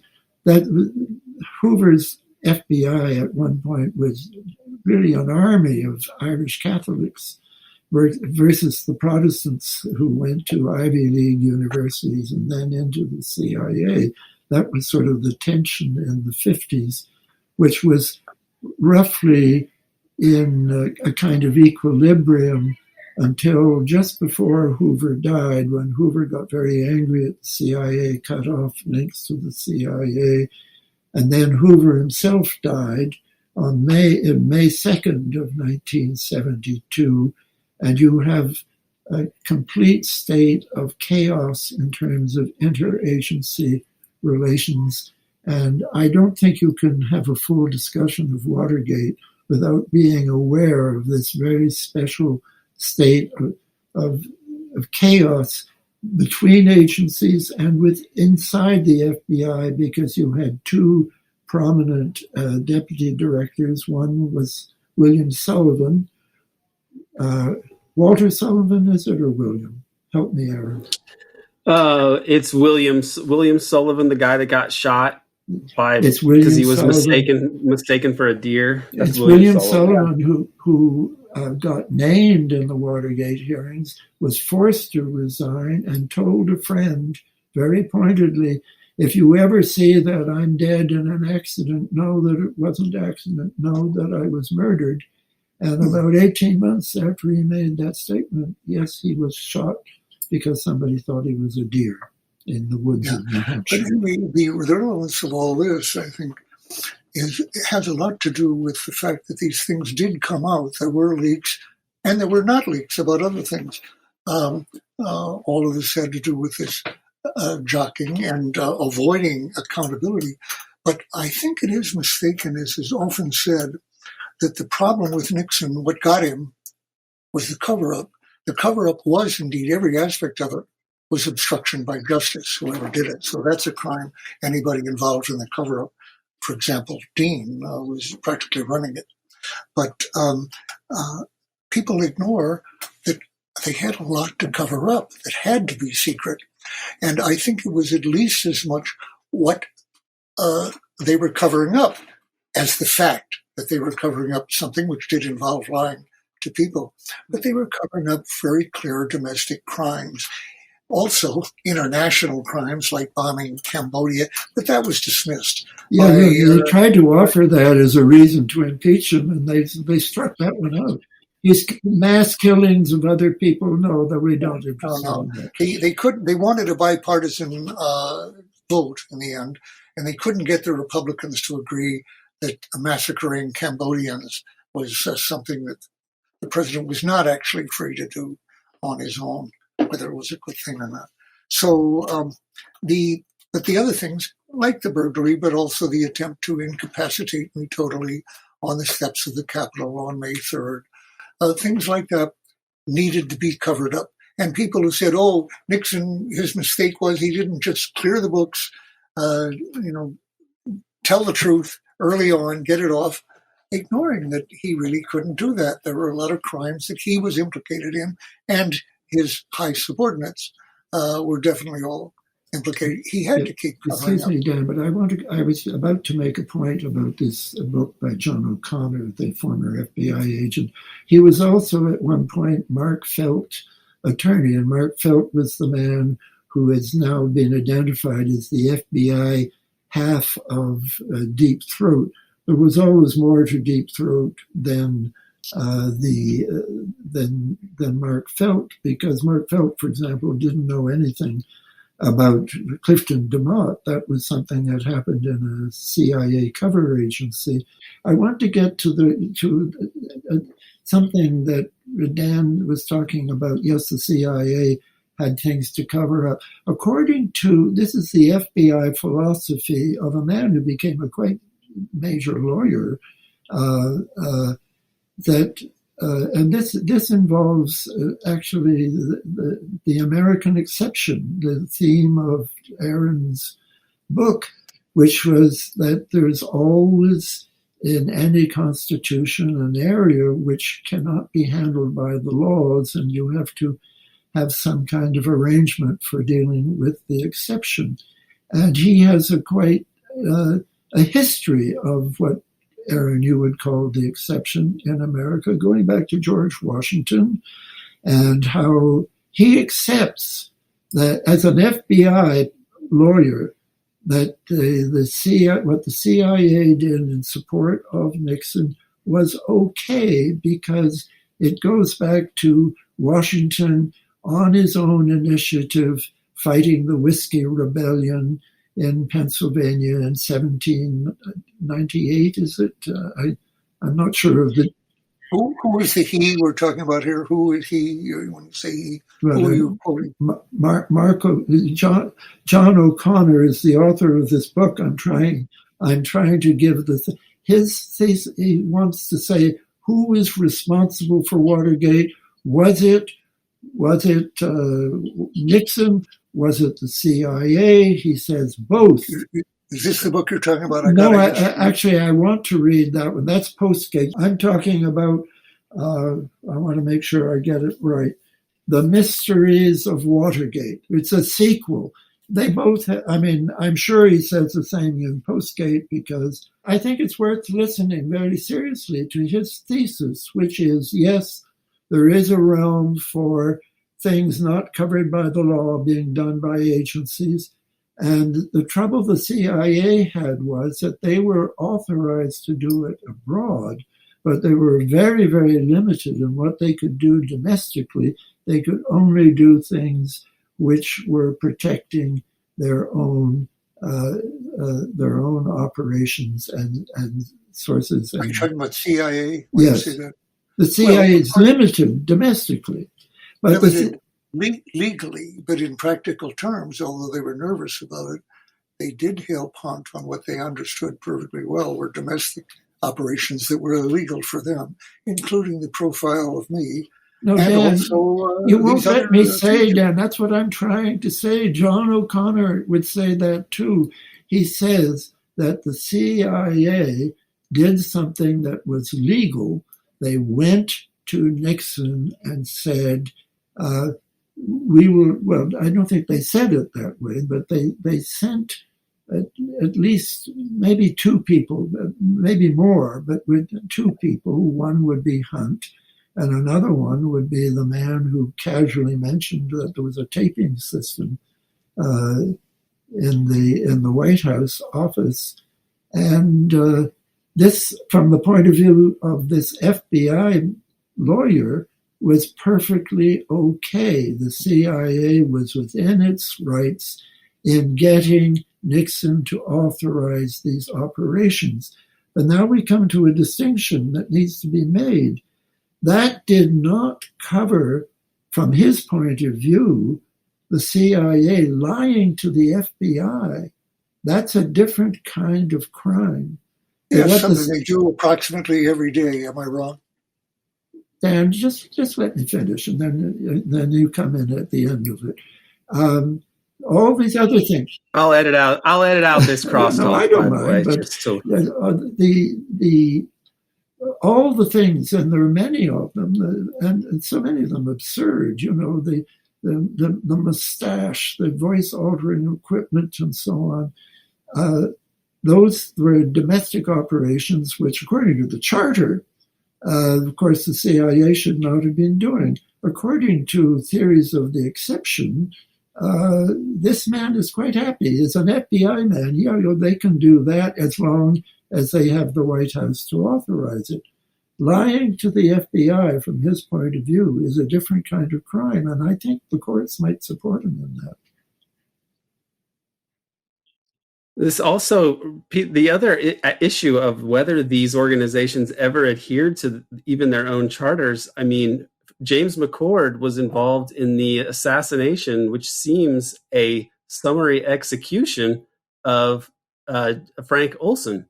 And so this issue of who wields this power to act this way seems to be right at the heart of Watergate, in the biography of some of these actors, and also the bigger issues of who has the power to say when the law can be broken. Nixon's assertion that when the president does it is not illegal doesn't seem so much worse than the idea of the CIA or FBI being able to assert that. If anything, at least Nixon was elected. So this seems to be a real key issue involved in the well, I'm glad you brought that different power struggle. Murder. Of course, when you say he was involved in it, he was involved in what you may call the cover-up. I don't think anyone's accused him of actually doing the murder. He came in to clean it up, and it came from the Office of Security. That's exactly the sort of thing that they do.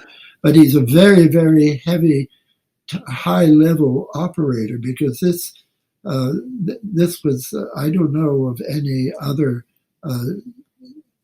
act of murder committed by the CIA in support of their operations back then. But to bring it up to the era of Watergate, the book by John O'Connor attaches a lot of importance to the fact that when Dorothy Hunt flew to Washington with $10,000, the plane she was in was blown up by an electronic device. And then, and 43 people were killed. No, I think 43 on the plane, 2 more on the ground. 45 people were killed. It's terrible that Frank Olson was murdered, but if that plane was blown up by an electronic device, then there's 45 people died in connection with Watergate. And that is something that is not investigated at all, really, even though, and it's quite big in the O'Connor book, a man in Chicago who supplied electronic devices for the Watergate break-in and for other materials, some of which these devices were to beam to a CIA satellite. Well, if it beamed to a CIA satellite, this has nothing to do with the Plumbers at all. It's something purely CIA. And he said, Dorothy Hunt was coming to me with that $10,000 to hush me up. And he reported this to Mark Felt.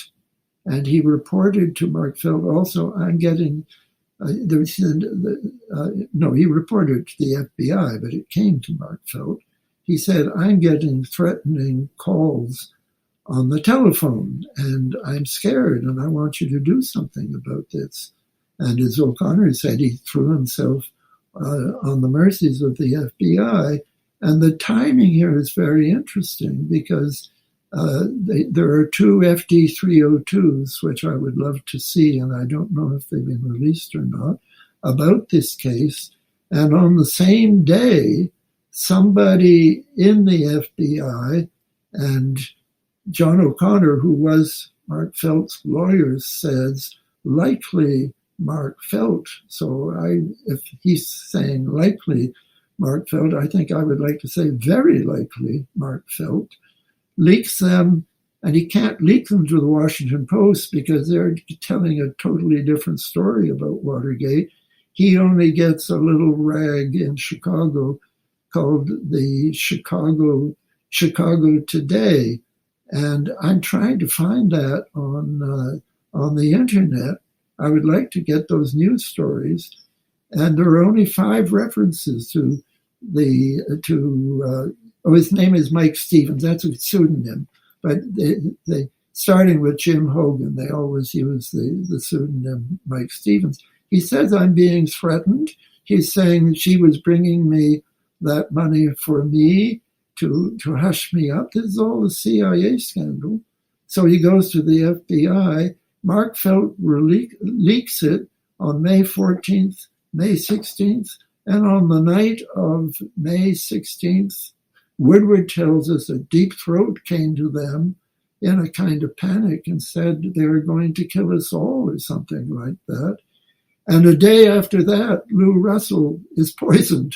So on May 18th, after Deep Throat says this in an alarmed way, and he said it involved all the agencies. And Woodward writes how he wrote down on a piece of paper so it couldn't be overheard to Bernstein. He wrote CIA, and I think that those dates, the Stevens FD-302s, the immediate leaking of them, but likely by Mark Felt. Mark Felt telling a thing we're all at risk. And then Lou Russell, who would tell the audience, is the so-called 6th Watergate burglar.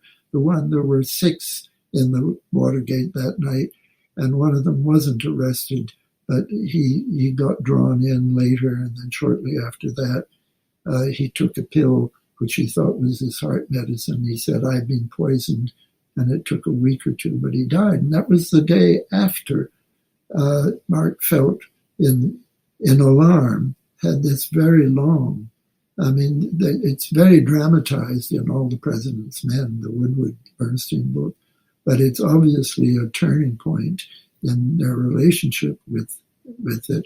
And all these facts, I think, are relevant to Watergate, but most of them did not make it into the Washington Post, mainstream media account of things that, they leaked it. He leaked it to a tiny local paper. There is a photograph of the Indianapolis Star. If you, in my Google search for the Chicago, for this whole business, there's a portrait of it, but it's a very expensive paywall. If some of you want to paywall, you can get that page in one. So that would be one more. That would make a total of 6 references in the whole of the internet to this episode. That's extraordinarily few.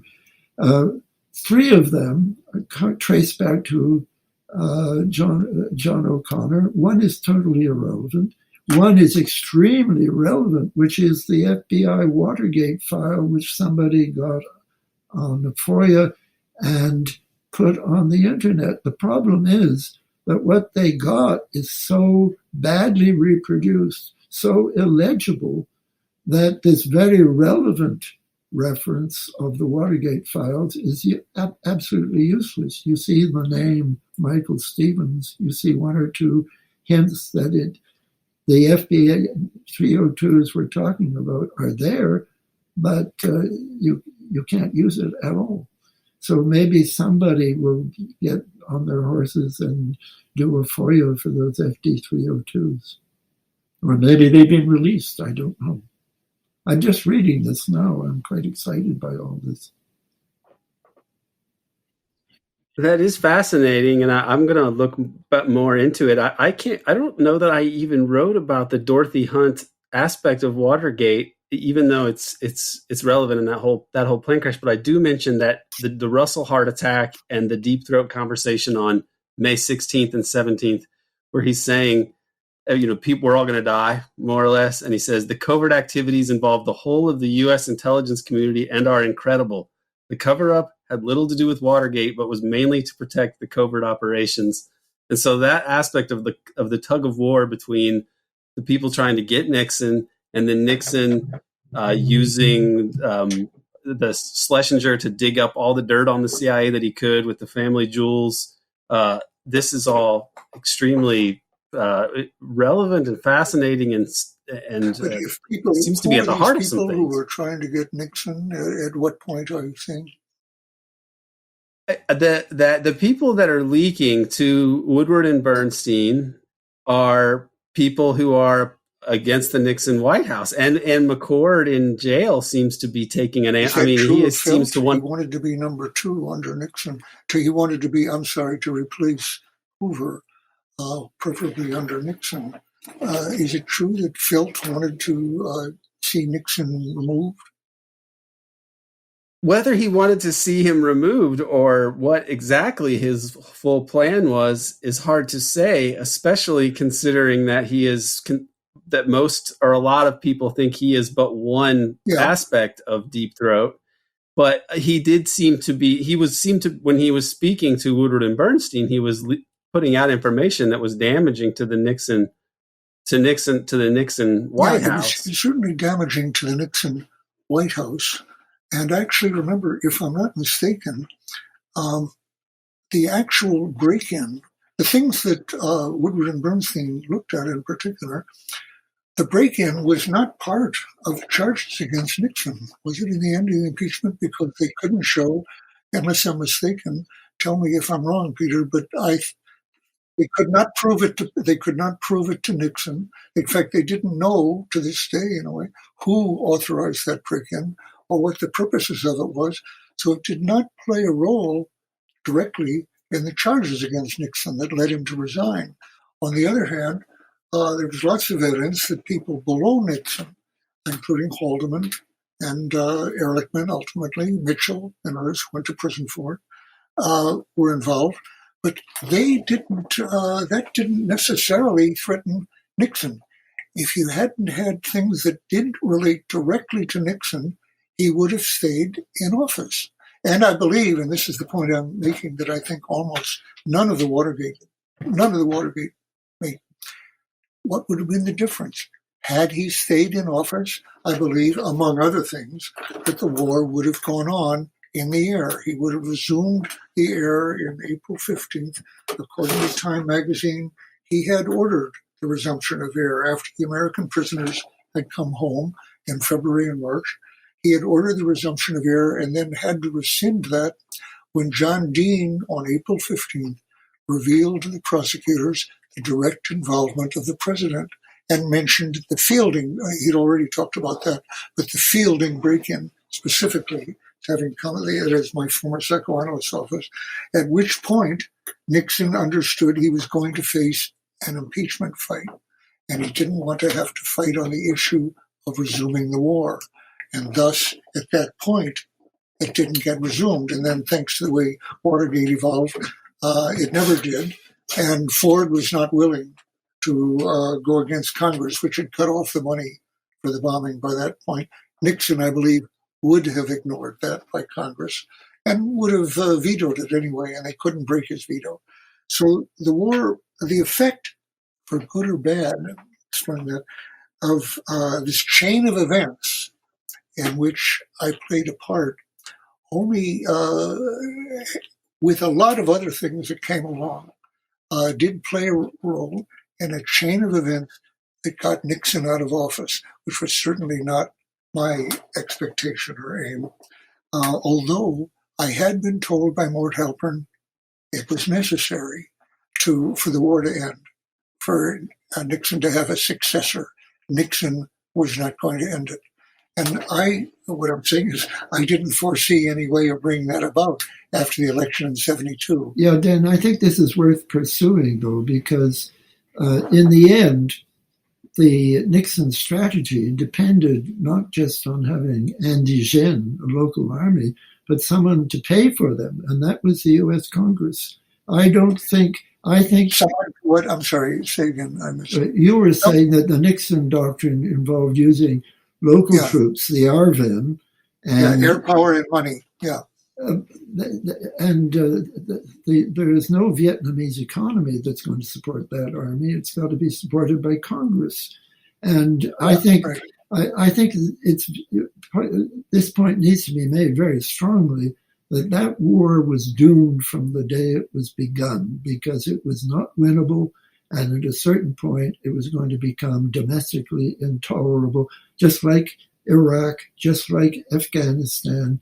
You can't win these wars, and there will come a point when you have a scene like Saigon in 1975 or Kabul in 2021, when it looks just awful, just terrible, but that was always in the cards. And even if Nixon had been in the presidency and the war, I'm sure he could have kept it going at least to 75. But what ended the war... I'm saying he could have done it at least to 75, but what really ended the war was an act of Congress saying, no, we will not pay for this war anymore. And that was not because of a presidential decision. That was because the pressure from below, from the anti-war movement, had become so great that they had to end it. I agree completely.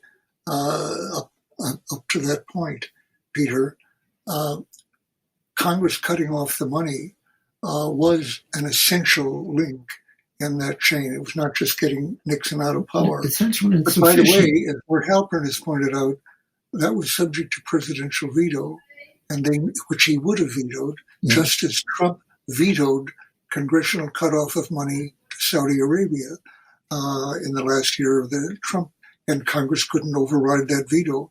Congress would not have overridden a Nixon veto on that. So he had, because of the Fielding break-in, because of the Watergate events altogether that had to be covered up, he had to drop resuming the bombing, and could not afford a fight on two fronts, impeachment and the war. So in effect, he postponed, at least, resuming the war. And could he have kept the war going through 77? not 75. Had he been in office? Do you disagree with that? No. I cannot possibly predict the date it would have ended, but I think I can predict it. Yes, the president would have done everything, and maybe even a Democratic successor might have done everything to keep it going as long as possible. But it would have ended, and it would have ended long before now, just as Afghanistan. I think great. I don't think it would have lasted probably more than the 20 years that Afghanistan lasted, or the 10 years that the Soviets kept in an unwinnable war in Afghanistan, or the South pursued an unwinnable war after Gettysburg and so forth. People don't give up wars. Syria is now a 10-year war. Exactly. Biden is still fighting in Syria, and Syria is How long will Ukraine Oh, I know. We should be very worried about this. Is either side going to win that militarily? I don't think so. Maybe one will get tired after 10 or 20 years. Well, I would say, in some wars, you don't see the solution. Ukraine is a war where there's a very obvious solution, which is a part of the country which speaks a different language, worships a different religion, should be allowed to separate, and you can have a UN plebiscite to determine what the boundaries should be. But the delineation of the peace agreement is crystal clear, and what we need is, and I think Washington is the place. That's what I'm saying, Peter. It's not acceptable to Washington or to the Western, to right-wing factors in the West, and therefore it's not going to happen until we get an anti-war movement. Yes, and let's come back to Vietnam. I don't think the anti-war movement did end the war. It was essential to keeping a ceiling on the war, I would say, and it was one element. It certainly affected the congressional voting, which was an element. But Nixon, what ended the war, what made it endable by Congress, was Nixon being out, and Ford was not willing to fight Congress on that. Nixon would have. So I'm saying I agree with all of that. I agree with all of that. But both we're getting close to the being pretty much out of time. And Peter, I think that we're going to revisit some of these issues in future episodes, because especially related to Watergate, there's so much information here, and Jim Hogan's going to come on eventually, and there's going to be other things to talk about with Watergate. But while Dan is here, perhaps the question that we could sign off on, and Peter, we can revisit some of these themes later, but this bigger question of Watergate and lawlessness, and I'll just throw this to you, Dan, because it relates so much to the memoir secrets and the issues of government secrecy, and then the issues raised by the way the Pentagon Papers shows the way the U.S. conducted the war in Vietnam with so much deception. So this is a longer way of asking, is criminality and deception, is it possible to run an empire without this kind of lawlessness from the state that we see in especially, it's most obvious in the Nixon administration, but it's not at all quarantined there. So is this kind of lawlessness just of a piece with empire in general and the U.S. pursuit of global dominance, or what? With these decades to reflect on this, what's your takeaway from the lawlessness of Nixon and the lawlessness that persists? I'm not aware. I could just say yes to your question. In terms of international law, I'm not aware of it legitimizing empire, or certainly the way empires are created and sustained, which involve actions of various kinds, massacre, torture, breaking of treaties, if there are any treaties. The empire is sustained by coercion, which is not legitimized by law, to my knowledge, and certainly not since the Second World War.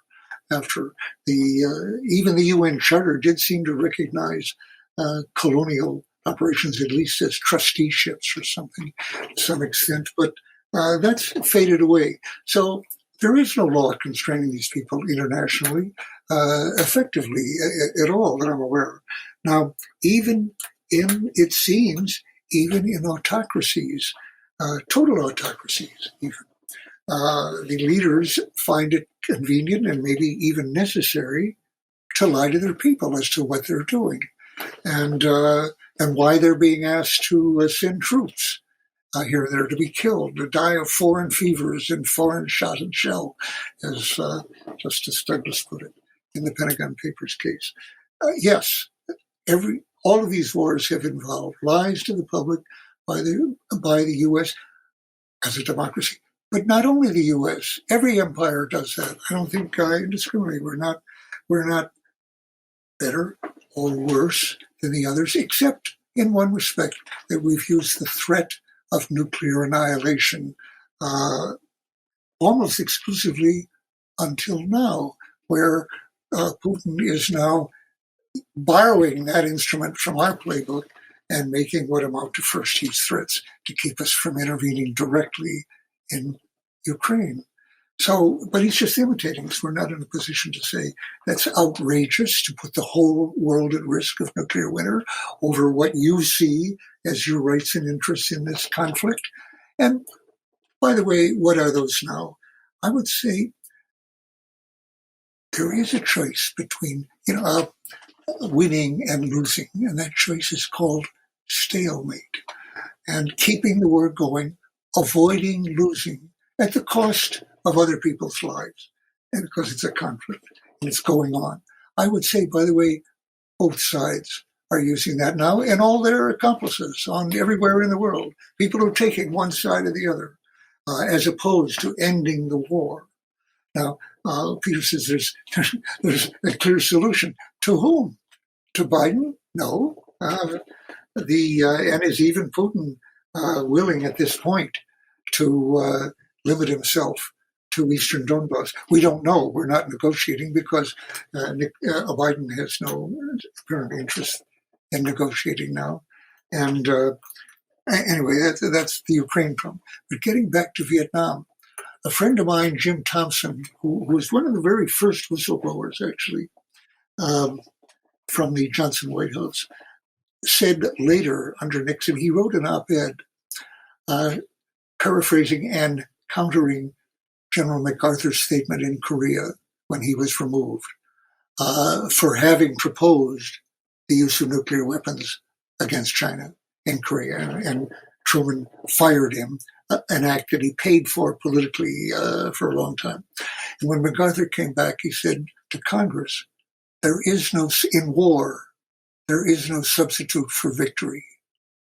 Well, Jim Thompson wrote an op-ed in the Nixon years for the New York Times, which included the sentence, "In some wars, there is no substitute for defeat," and to get it ended.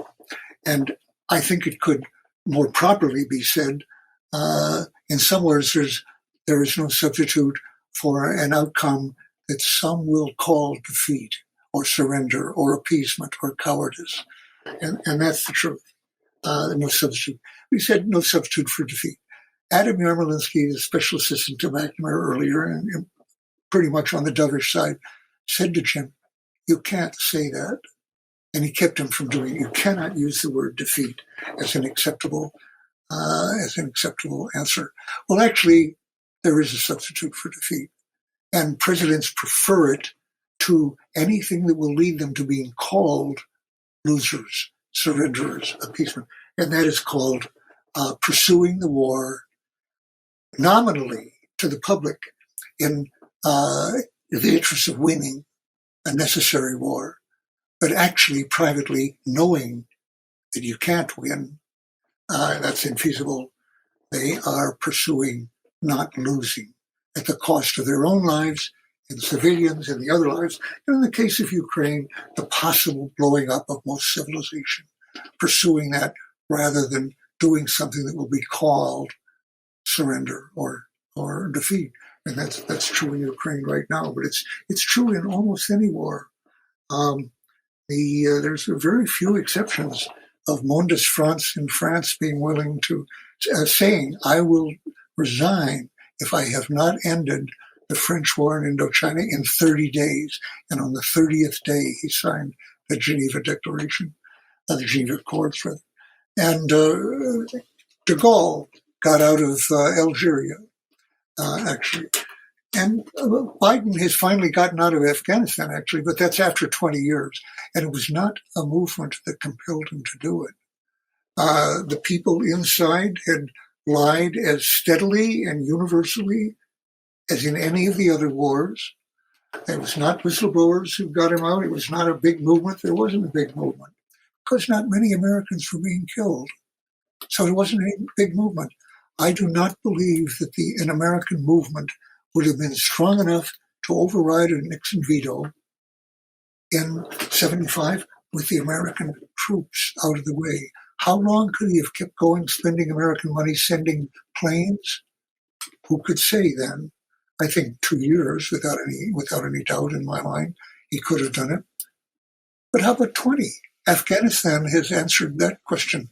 And Biden was not compelled to end it. Biden determined to end it earlier. And he followed Trump, who didn't want to end it. So, yes, but the war that lasted, I'm saying, I think that's the lesson we have to draw. That's very pessimistic, Dan, but the war that we were fighting in Afghanistan was puny compared to the war we were fighting in Vietnam. Because it was puny, it lasted. After the U.S. troops got out, it would have been puny from the point of view of the American public. And isn't that true? Do you disagree really with that? Then I think it would have been, at a stretch, it might have lasted 20 years. I think more likely to me, it could have lasted a maximum of maybe 10. But it was doomed. I just want to make the point it was doomed. Well, all wars end. And isn't it possible to say that they're all doomed? They have an ending, and at least one side is going to be very disappointed with that in the end. But they go on for quite a long time. You could even argue you stop fighting here because you're getting ready to fight over there. So in a sense, I could argue both ways that we ended in Iraq so that we could stay in Afghanistan. We got out of Afghanistan so that we continue to use drones in Somalia and places. In a sense, it goes on and on. But specific wars develop a kind of they're like potted plants. They have a beginning, middle, and end. And these, I would say, really unmotivated invasions. Well, of course, they're motivated, but the case for going into Vietnam, which was an extension of the French. The French got out with the Geneva Accords, which America proceeded systematically to violate. And that was an extension of the French war in America. And so the things go on, but you cannot, in any particular aspect of it, the Vietnam War as such, you could see it maturing, you could see it reaching a final stage, and then it was either nuclear or fade away, and it faded away. But it was not doomed to end in 1975. Maybe not. No, probably not. But I mean, there's a lot of ifs here. We don't know. I'm saying Watergate. Once Nixon was out, Watergate contributed to the end of the war. I grant you that point totally. Yes, totally. I agree. Well, I think it's really a wonderful privilege to be able to speak to the both of you today. Dan, you may not be aware of this, but we're going to publish a lost article of Peter's that the CIA, presumably, I'll be more say this more candidly than Peter, who leaves open more ambiguity. But I think the CIA stole his Ramparts article in 19. Yes. No, that's very impressive. I have read that. Thanks to you, I have read it. Very interesting. Yes, and so Peter was publishing this in 1970, which is an exposure of massive government crimes, and we're only now getting the document put out there. and you exposed so much government deceit and criminality with the Pentagon Papers. And the fact that you both are still here speaking about these things so brilliantly into your 90s, the both of you, and you both, by the way, look very good. I got to say, you both look to be very healthy, and it's just been a great joy to talk to the both of you. So thank you for what you did in the 70s. I thank you both, and for what you are doing by taking the time to speak to us. I thank you for that also. So I really appreciate it. The listeners may not have grasped, Peter and I are the closest of friends. Right. And in fact, I'm going to be celebrating the birthday of Peter's wife tomorrow. Yes, that's right. And so whatever disagreements we may have comes from a many decades, almost half a century of dialogue between us in which I have been the main learner. Dan, you said there's no one that I have learned more from. I say this about Noam Chomsky. I say this about one or two other people, but there are no one I have learned more from than Peter Dale Scott. I think I met you in 72 or maybe 73, so it really is. Oh, that's 50 years. Yeah. And yes, I agree. Yeah, it's astounding. My most precious friend, and best person to disagree with that I can think of. There isn't a lot of disagreement. No. We've come to one of the rather few. We were debating about dates there. Would it be 77, 87? That's small matter. Well, yes, but it's wonderful, and I cherish I cherish my friendship with the both of you, and it makes me very happy to know that out there in the Bay Area, you both are friendly in the real world, not just virtually. So it's really great. So thank you again. Thank you.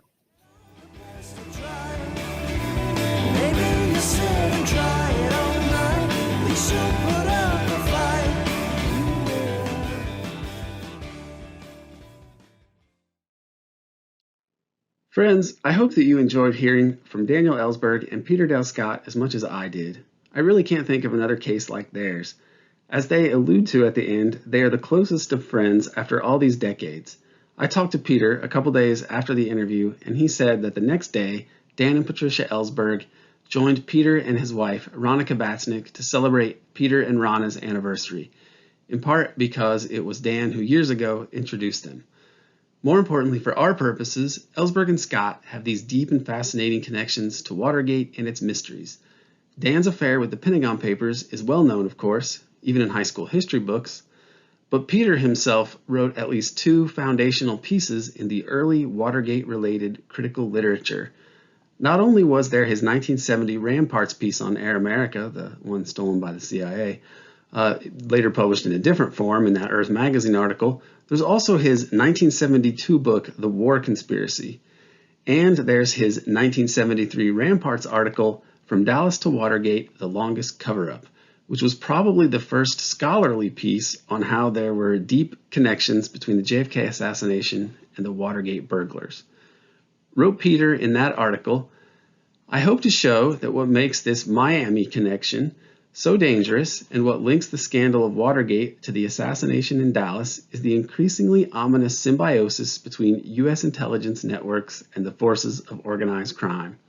By Miami connection, he means Frank Sturgis's connection to the immediate aftermath of the Kennedy assassination and an attempt to try to pin that on Cuba, and of course, Frank Sturgis being a Watergate burglar. So anyway, Peter's work is to me a fascinating complement to Daniel Ellsberg's insights into Vietnam and Watergate. As Dan argues, Watergate and Nixon's resignation likely led to the end of a war that Nixon would have sought to prolong rather than losing. However, as Peter has spent decades exploring, the more one looks into Watergate, the more one can find evidence to support the thesis that Nixon's ouster was orchestrated more by right-wing forces. One way to look at it, as I do, is that Watergate was part of the rolling establishment civil war that was essentially settled with the so-called Reagan Revolution, a cataclysm which really marked a heretofore irreversible shift to the right for both parts of our political duopoly. Thus we have Watergate and its mysteries, which persist and haunt us to this day. A couple of points I'd like to make here at the end, and I hope that these don't seem overly trivial. First, as Peter pointed out, we only know that Watergate burglar James McCord was involved in the 1953 cover-up of what was apparently the CIA's assassination of its own scientist, Frank Olson, a story recently depicted in the Netflix documentary series Wormwood. All that said, I would not rule out McCord also having a role in the Olson assassination itself. It is very unlikely that the men who killed Olson were acting without authorization from people higher up in the Office of Security, basically people like McCord. E. Howard Hunt told the New York Times in 1975 that there was a CIA unit tasked with killing CIA agents or officers deemed security risks. This seems very relevant to the Olson case, and McCord carried out other illegal CIA operations on U.S. soil, notably including COINTELPRO operations against the Fair Play for Cuba Committee, not unlike what Oswald seemed to have been doing in New Orleans, which also led to a post-assassination record being released by INCA, the Information Council of the Americas. And on this record, we hear Oswald in New Orleans talking to two other CIA assets about his misadventures in the communist world. But I digress. The point is, McCord's actions were very odd, considering that he previously acted to diffuse legal problems by invoking the CIA, but in Watergate, he steadfastly opposed White House attempts to pin the bizarre, still unexplained Watergate burglary on the CIA. Lastly, and I think that Daniel and Peter would support me in saying this, if we want to see how far the country has gone to the right since Nixon's day, compare the treatment of Ellsberg to the treatment of Julian Assange or Vault 7 leaker Joshua Schultz or John Kiriakou, the CIA officer who revealed the CIA torture program and for this heroic act became the only person to go to jail in conjunction with these massive state crimes. And the Assange case, in particular, is very relevant in light of the Ellsberg case. As with Ellsberg, the U.S. took extraordinary steps to spy on Assange, and we also know, thanks to Spanish court proceedings, that the CIA was trying to assassinate Assange. The American state still wants Assange prosecuted or dead. And why? Because he revealed the vast amounts of brutally routine and spectacular state criminality. What kind of government persecutes truth tellers so viciously? Obviously, this country has a lot of work to do and a lot of hard truths to face. I'd like to thank Dana Chavarria for his audio engineering, Casey Moore for his artwork, and Seamus McGinnis for his work on the video version. I would also like to thank Mock Orange for providing our music. Please check out my newly published book, which we talked about a little with Dan and Peter. Its title is American Exception, Empire, and the Deep State. And please subscribe to the American Exception podcast on Patreon to hear many more discussions about all these issues pertaining to the lawless U.S. empire. I feel extremely fortunate that we were able to spend some time in the company of Daniel Ellsberg and Peter Dale Scott to learn from their insights as well as their examples. They compel us to mind the darkness and the light.